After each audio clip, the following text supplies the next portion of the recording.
Callum, thanks for joining us and congratulations on the win in Austria. Your fifth, I think, this year. Don't play it down now because I know what you like. No, it was a good win. Currently fourth. Yeah, not the season I wanted. I would prefer to be further up, but these things happen. Yeah, I came back from Austria and I had a good first race, won that. And then I think we struggled in the rest of the weekend in the qualifying, just a little bit too much oversteer, and that affected the rest of the weekend, I guess. But. Well, and that in many ways sums up FIA Formula 3 this year. It's very, very competitive, very small differences have big results sometimes. But let's just focus on what went well for you, because you were quickest in untimed practice on the pole for that race. That was a great start. And Austria is a sort of circuit where you can make errors, high-speed braking, and you led that from start to finish from the pole. Yeah, at the start of the weekend, it was a pretty perfect weekend. We did have a problem where the yellow sausage curbs, well, I hit them basically, like a lot of people did, but unfortunately I called it a wrong angle, and that broke the tub.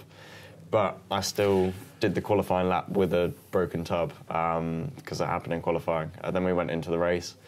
And yeah. Well, let's pressing pause there. The team did a great job to get you in a different car, right? For the race. So well, I think we stayed till 3:30 at night to do it. So thanks to them for doing that, and they did a mega job. And how did that car feel? Because the first time you would have driven it would have been your first flying lap. Yeah, well, I went out and you do the reconnaissance laps through the pits, and it felt better, to be honest. So really? they'd done a good job, and no problems. And to be fair, that's one thing from karting. When someone would build a new kart for you, you'd feel that it was really bad, and there would have to be a lot of adjustments made. Whereas cars, I don't know. Normally, from every one that I've had which has been rebuilt, and you go to a new one, it always feels good. Well, the team to which you refer is Prema, based in Italy. Tell us about that, how you came to be with Prema and what life is like being an English guy racing for an Italian team. Yeah, so last year I was racing for Van Amersfoort, the team that Charles and Max Verstappen have been raced for in previous seasons. Charles Leclerc. Yeah, Charles Leclerc. Sorry, I didn't mention his surname. But, and yeah, that was a good season for me. I had a lot of quick moments, and unfortunately I had a few engine changes, which meant a lot of penalties to come from that, which put me back quite a bit. But from that, obviously Lance won the championship with Prema Power Team that year, and so a few guys were moving out, and they were looking for some drivers to come and continue the championship wins.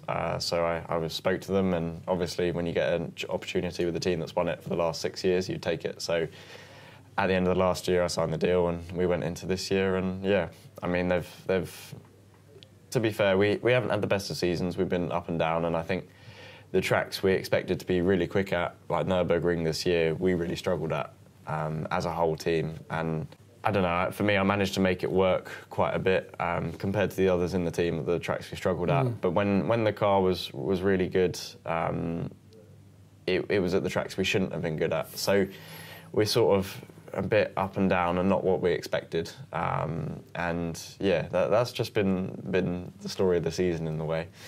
And also this year, instead of having 1 or 2 drivers fighting for the championship, it's been 4 of us. And we're all, I'd say, very, very, very competitive. Lando Norris, Joel Eriksson, my teammate Maxi Günther. We were all pushing, and I think doesn't really happen so often in the championship for 4 drivers to be swapping poles and generally finishing 1, 2, 3, 4 in races.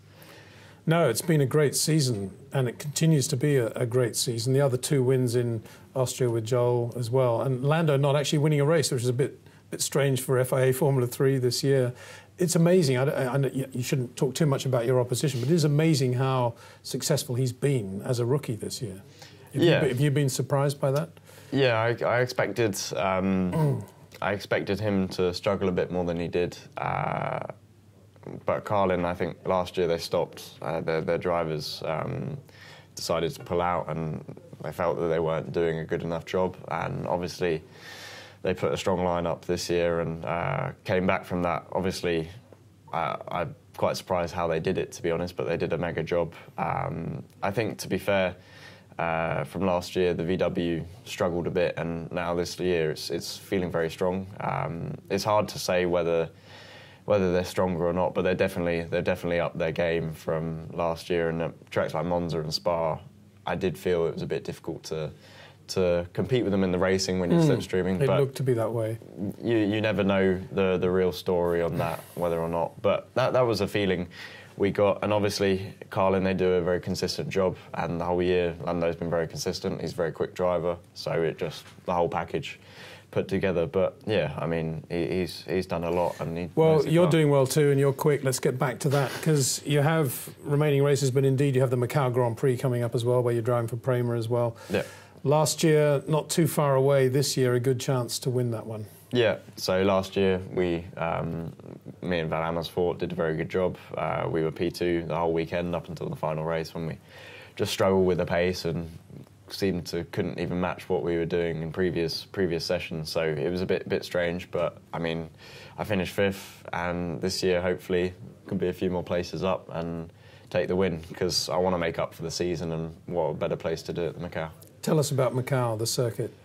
So it's made up of basically two parts. Yeah, I know that, but how good is it in your mind? I think it's good, and it's the most painful circuit you can sort of go to at the same time. You've got very long straights, which make it good for the racing, the slipstreaming, and a pain in the racing as well if you're in front, which I found out last year at the start. And you've got the really hard mountain section, which is a continuous 1 minute 30 of just, I mean... But you can get into a rhythm there that must feel great. Yeah, it's like when Ayrton Senna speaks about being in the zone, it's that sort of feeling, and I don't know, sometimes the corners all feel the same, but you end up just going through them like you should. But it's a track where mistakes are made very often, and it's one of those things when you have had a good race, you've pretty much almost hit the wall 4 times anyway, but you managed to get it round. So you just want that nice white sidewall where it's hit square and no problems. But also we have the race, the motorbike riders are there at the same time, and if we think what we're doing is hard, when you look at them and they come in with the scratches on their helmet from being so close to the walls, I sort of think my job's a bit easy, to be honest. And then after Macau, back to Abu Dhabi. Yeah, so last year I did the Formula 2 test. You drove F2 at Silverstone this year with Trident? Yeah, I did it for the experience. It was an interesting weekend. Unfortunately, in the qualifying, my rear wing, one part of the element dropped. So I lost, I think, 60 kilos of downforce, which is quite a bit in terms of aero balance. But a lot, yeah. It made a difference, but I still think I qualified 15th with that, so it wasn't the best, but it wasn't too bad. And then, yeah, during the races, it was just a learning step. I think it was quite hard to overtake for me, and I also had to learn the tyres, so it was just learning. I thought it would have gone a bit better, but I mean, at the end of the day, I know the potential that I could have had if everything had gone well, but yeah.